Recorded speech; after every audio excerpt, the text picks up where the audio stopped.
I'd like to introduce our session organizer at this time, Paul Schneck, who is currently with the Office of Naval Research and is active in IEEE affairs in the supercomputer area. Paul?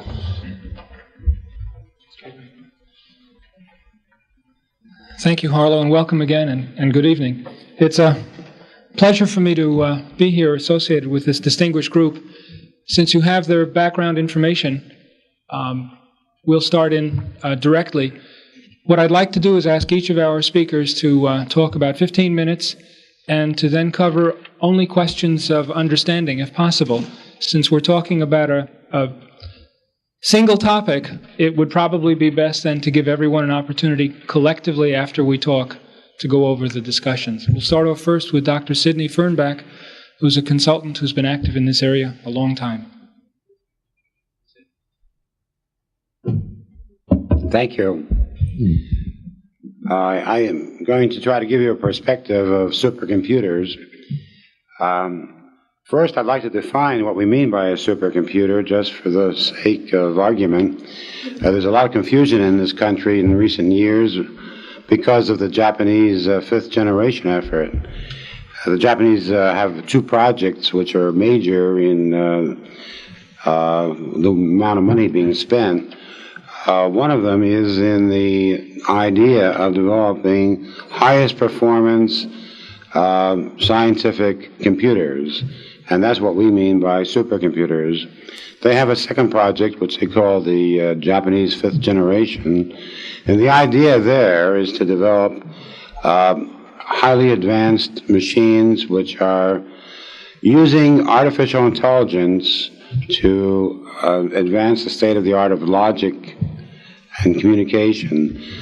They want to be able to put a small computer anywhere and have it help the intellect. You'll hear more about that later on, but I want to restrict myself to the scientific supercomputer. Now, the scientific supercomputer is the most advanced computer at any given instant of time. This is the definition in the LAX report, and I think it's a pretty good one. This means that we've actually had supercomputers in existence from the time that the computer was invented. UNIVAC 1 being the first commercially available computer, we can consider as the first supercomputer then.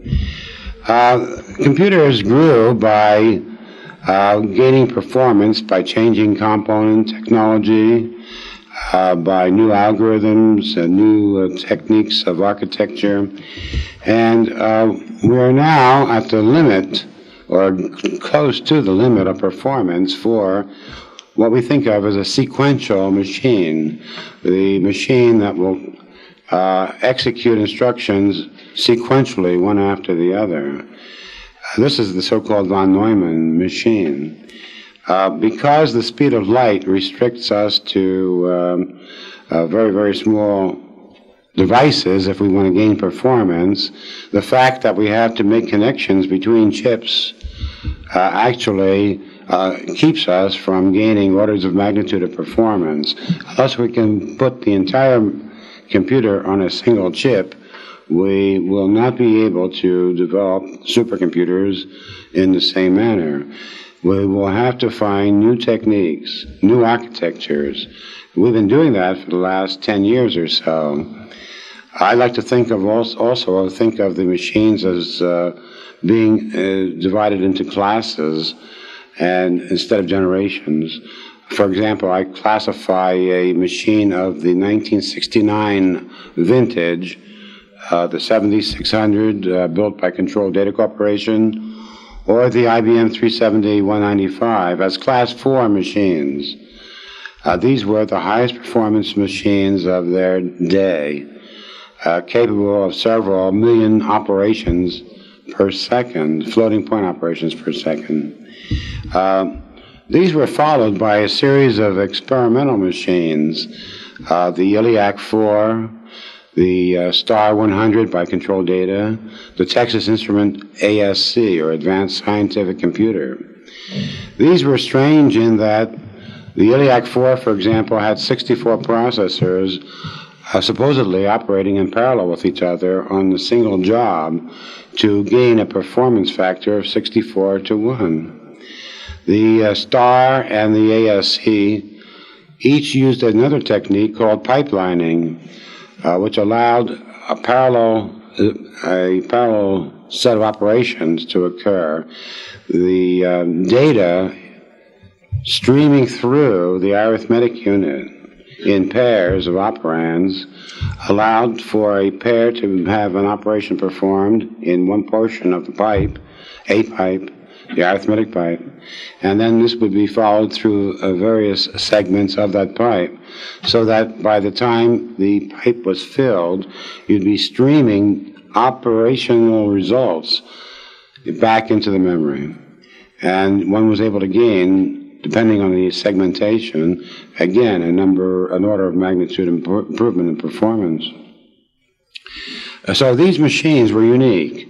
They were built in the 1970s, and we can say that it's a generation of supercomputers we lost. Only about 15 of these machines were ever built, and very few people in the world learned how to use them properly. Fortunately, they did set the pattern for things to come. Texas Instruments decided not to build supercomputers any longer and dropped out of the business. Burroughs followed their ELIAC 4, of which only one was ever built, with a BSP, the Burroughs Scientific Processor. And unfortunately, Burroughs got into financial difficulties, couldn't support the continued development of that machine, and had to drop out of the supercomputer business also. The only survivor there was Control Data. Control Data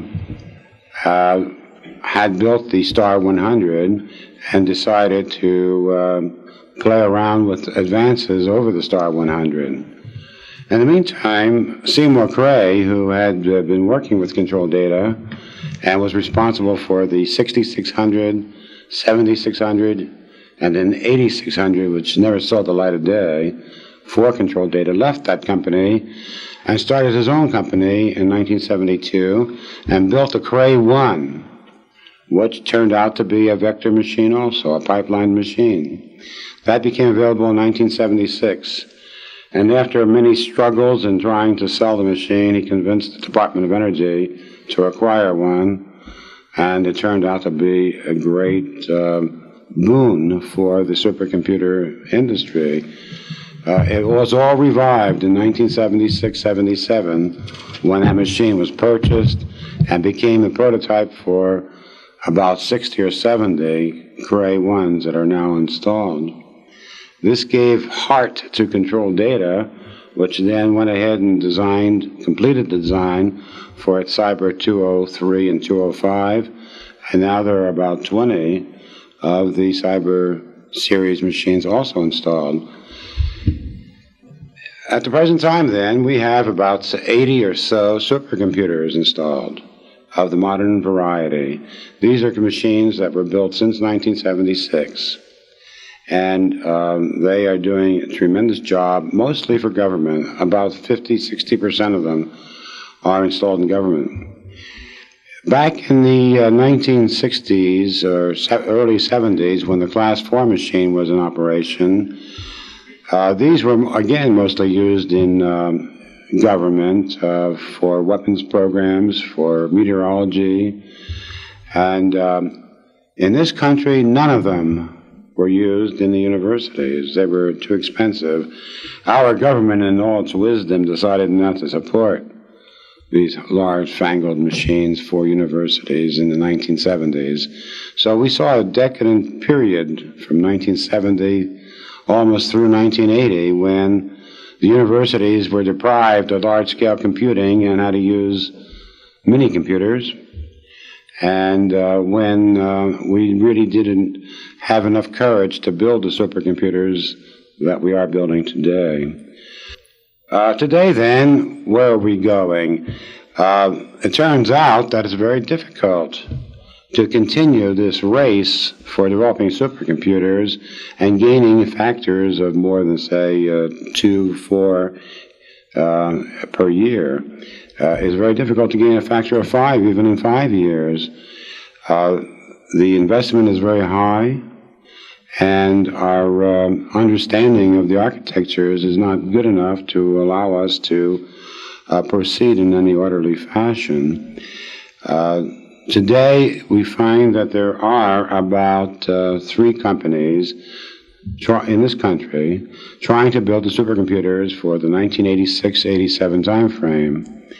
These will be follow-ons to what exists. Control Data has just spun off a small company called ETA Systems for the sole purpose of manufacturing supercomputers. Their first effort will be called the GF-10, standing for Gigaflop 10. They believe it will have a peak capability of 10 billion floating point operations per second.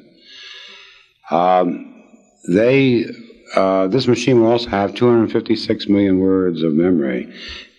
You will note that as machines improve in performance, they must also have much larger memories associated with them, or they will not be able to take advantage of the speed.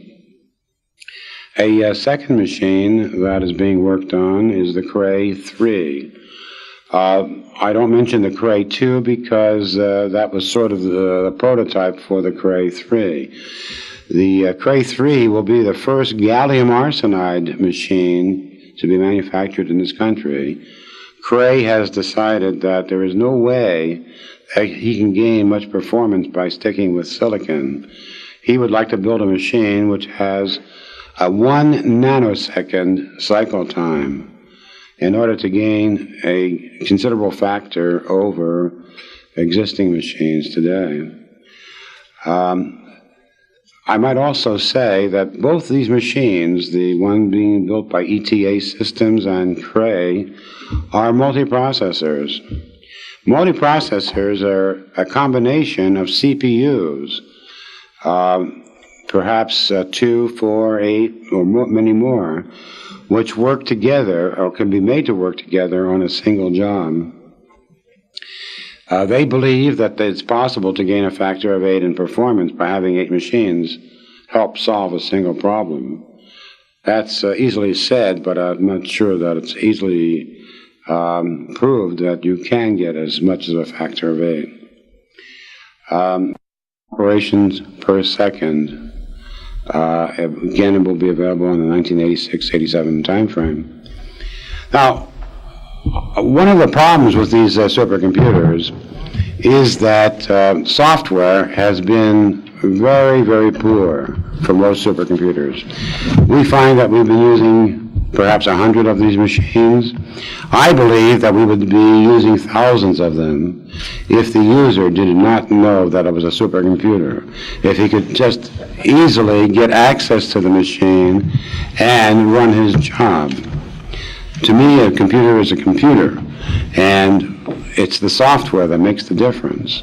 We must learn how to write software better in order to allow us to do the jobs we have to do with these machines. There's no end to the range of problems. I can't go into that. I don't have enough time for that. But the number of problems that we have that require supercomputers is tremendous. And even industry is beginning to learn that today. For the first time ever, we find petroleum industry using supercomputers.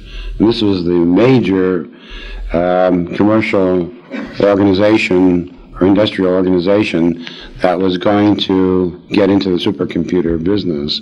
They find that even saving the cost of drilling one dry hole would pay for a supercomputer.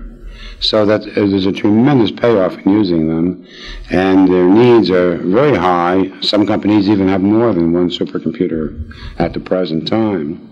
And I believe that they will continue to use these in the future.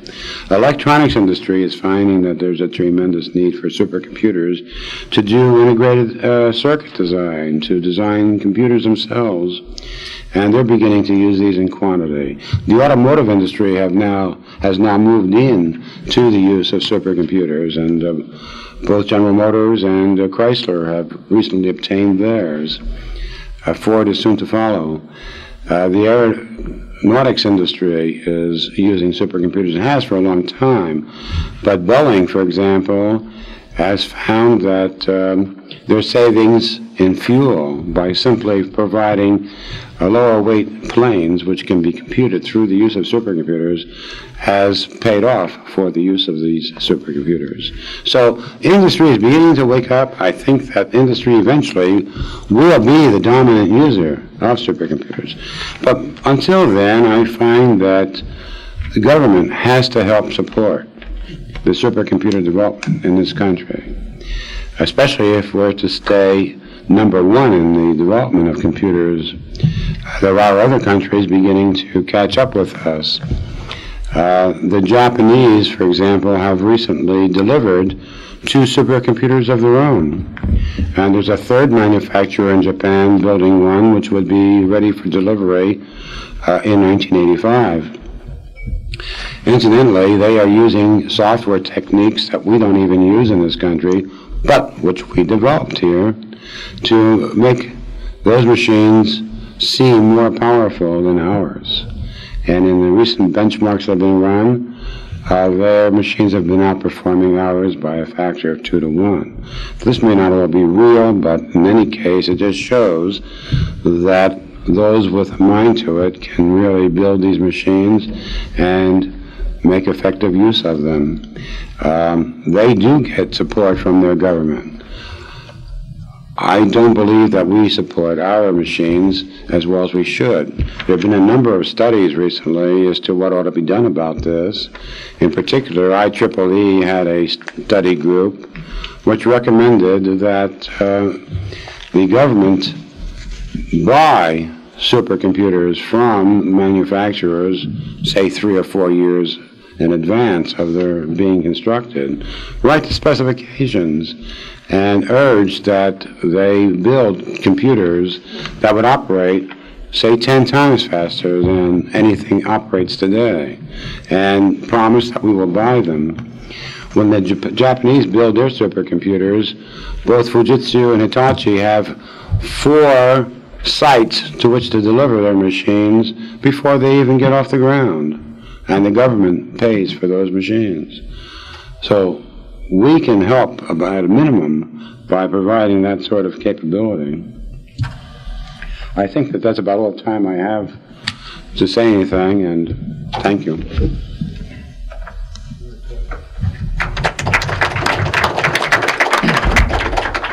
Thank you, Sid. Yes? Is the reason for the software limitation the fact that the capability of the hardware allows sloppy programming? No, it's because we don't spend any money doing the software. The manufacturers of supercomputers have usually devoted inadequate funds to their development and support. What was the name of the third U.S. company? Denelcor, D-E-N-E-L-C-O-R. It's based in Denver, Colorado. Where do they get their funds from? In Europe.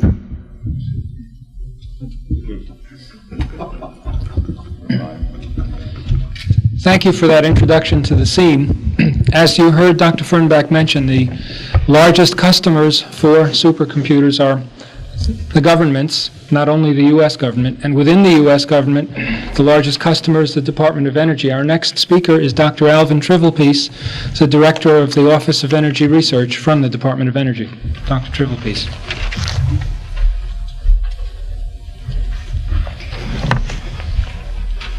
Seems like for me this is a year of supers. We've got